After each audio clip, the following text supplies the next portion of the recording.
រឿងដំរីស្វែងរកមិត្ត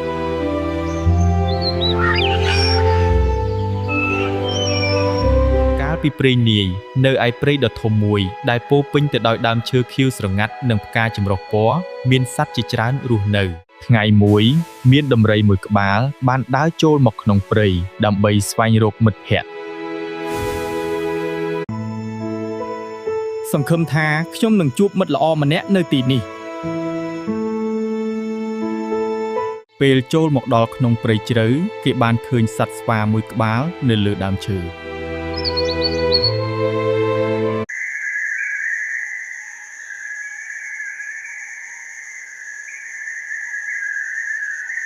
សួស្តីលោកបងស្វាតើឯងព្រមធ្វើជាមិត្តរបស់ខ្ញុំបានទេអត់ទេឯងខ្លួនធំពេកហើយឯងមិនអាចតោងដើមឈើលេងដូចខ្ញុំបានទេបន្ទាប់មកដំរីក៏បានជួបនឹងសត្វទន្សាយដំរីក៏បានសួរវាថាសួស្តីកូនទន្សាយតូចតើឯងព្រមធ្វើជាមិត្តរបស់ខ្ញុំបានទេអត់ទេឯងខ្លួនធំពេកហើយឯងមិនអាចចូលលេងក្នុងរូងរបស់ខ្ញុំបានទេដំរីដើរទៅមុខទៀតហើយក៏បានជួបនឹងកង្កែបសួស្តីកង្កែបតើឯងព្រមធ្វើជាមិត្តរបស់ខ្ញុំបានទេអត់ទេឯងខ្លួនធំពេកហើយឯងមិនអាចលោតលេងដូចខ្ញុំបានទេដំរីតូចចិត្តខ្លាំងណាស់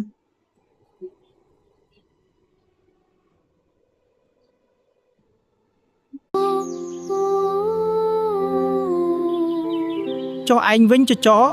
តើឯងព្រមធ្វើជាមិត្តនឹងខ្ញុំទេសុំទោសណាបងដំរីឯងខ្លួនធំពេកហើយថ្ងៃបន្ទាប់មកដំរីឃើញសត្វទាំងអស់នៅក្នុងព្រៃរត់យ៉ាងភ័យស្លន់ស្លោមានរឿងអ្វីកើតឡើងនឹង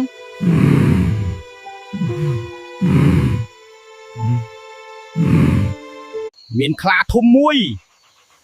វាកំពុងតែដេញចាប់ពួកយើងស៊ីជាចំណី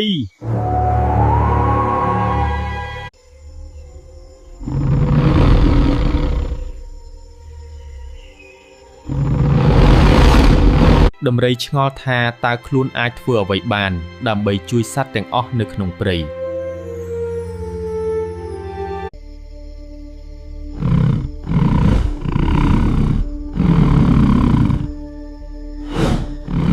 ទន្ទឹមនឹងនេះសត្វខ្លានៅតែបន្តដេញស៊ីសត្វដែលវាអាចរកឃើញសត្វខ្លាកាន់តែចូលចិត្តទៅ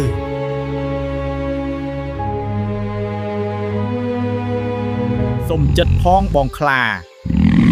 កុំស៊ីសត្វតូចទាំងនេះអីណែអាដាមរីកុំចេះដឹងរឿងគេ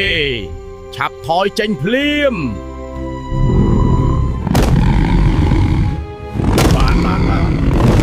បើនិយាយខ្មែរមិនចេះស្ដាប់មានតែប្រើក្បាច់គុណហើយ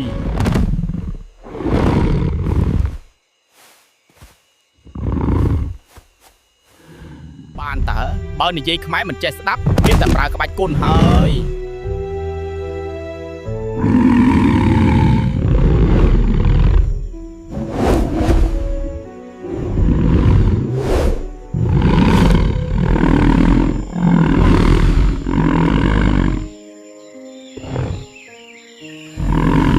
ទាំងអស់បានអរគុណដល់ដំរី